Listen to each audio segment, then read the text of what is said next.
Hello everyone and welcome to News in English with Tutor Tom for Monday the 16th of October 2023. I hope you all had a wonderful weekend. Today I've got an article that caught my eye because it is titled Daniel Noboa elected Ecuador's youngest president. So this particular chap that you see here in the photo has just been elected as the president of Ecuador, and he is actually 4 years younger than I am and is the president of a country. So it's remarkable. So let's go through the article and then go through some of the words I like in it. Okay. Businessman Daniel Noboa is to become the youngest president in Ecuador's history at 35 years old. Mr. Noboa won Sunday's election with 52.3% of the vote, ahead of Luisa Gonzalez, 47.7%. She conceded defeat and congratulated her rival. The 35-year-old of the National Democratic Action Party is the son of Alvaro Noboa, who ran unsuccessfully for the presidency 5 times. Mr. Noboa will only have 17 months in office. He will govern only to May 2025 due to the fact that the current election was triggered early when outgoing President Guillermo Lasso dissolved Parliament amid an impeachment trial. He can run again for the 2025 to 2029 presidential term if he wishes to. Following his win in the second round of voting, Mr. Noboa told supporters, "Tomorrow we start work for this new Ecuador. We start working to rebuild a country seriously battered by violence, by corruption, and by hate. Ecuador has suffered an increase in gang violence in recent years, and the presidential campaign was marred by the assassination in August of candidate Fernando Villavicencio. As a journalist, he had campaigned against corruption. Violent crime has also risen dramatically, and Ecuador has become a hub for drugs gangs due to its location between Colombia and Peru, the 2 top producers of cocaine in the world. Mr. Noboa has suggested moving some of Ecuador's most hardened criminals to prison ships off the Ecuadorian coast in order to break up the prison gangs which have engaged in deadly warfare inside the country's jails. He also wants to boost security at Ecuador's borders and ports to disrupt key drug trafficking routes, suggesting installing scanners to ensure more shipments of cocaine are intercepted. He has also tried to appeal to voters by promising to boost employment opportunities.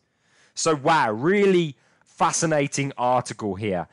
He is incredibly young to be the president of a country, and from reading the article, has many big challenges in front of him, namely, or specifically, drugs, crime, and violence. So he has some very challenging times. But my question to you, and what I'd love to hear back in the comments below, is whether you think 35 is too young to be a president of a country, or do you think it's okay so long as that person has enough experience? Some would argue he's far too young, he doesn't have enough life experience.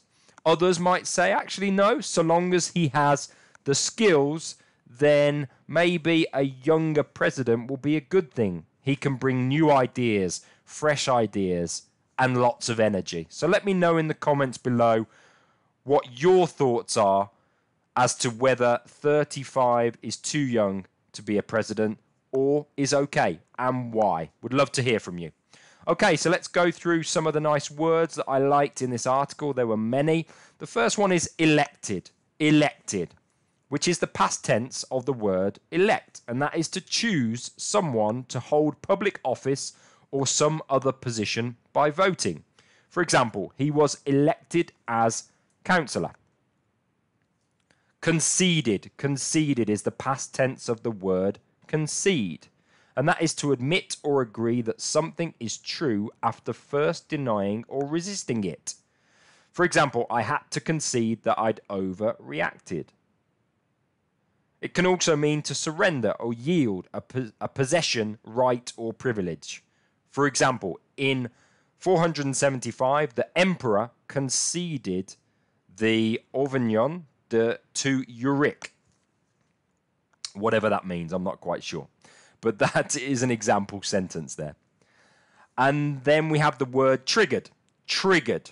That can mean of a mechanism activated by a trigger. For example, a triggered alarm.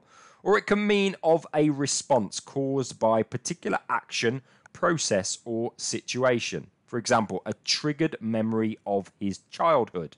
That is the word triggered. Dissolved. Dissolve, the past tense of the word dissolve, and that can be with reference to a solid, become or cause to become incorporated into a liquid so as to form a solution. For example, glucose dissolves easily in water. But in the context of this article, it means to close down or dismiss an assembly or official body. For example, the National Assembly was dissolved, broken up, after a coup. That is the word dissolved. Marred. Marred. Past tense of the word mar. And that is to impair the quality or appearance of something or spoil it. For example, violence marred a number of New Year celebrations. That's the word marred. Really nice word there. And then finally we have the word hardened. Hardened. That can have two meanings. One is having become or been made hard or harder. For example, hardened steel. But for the example of the context of this article, it means that a very experienced in a particular job or activity and therefore not easily upset by its more unpleasant aspects. For example, hardened police officers, or the police officers were hardened. That is the word hardened.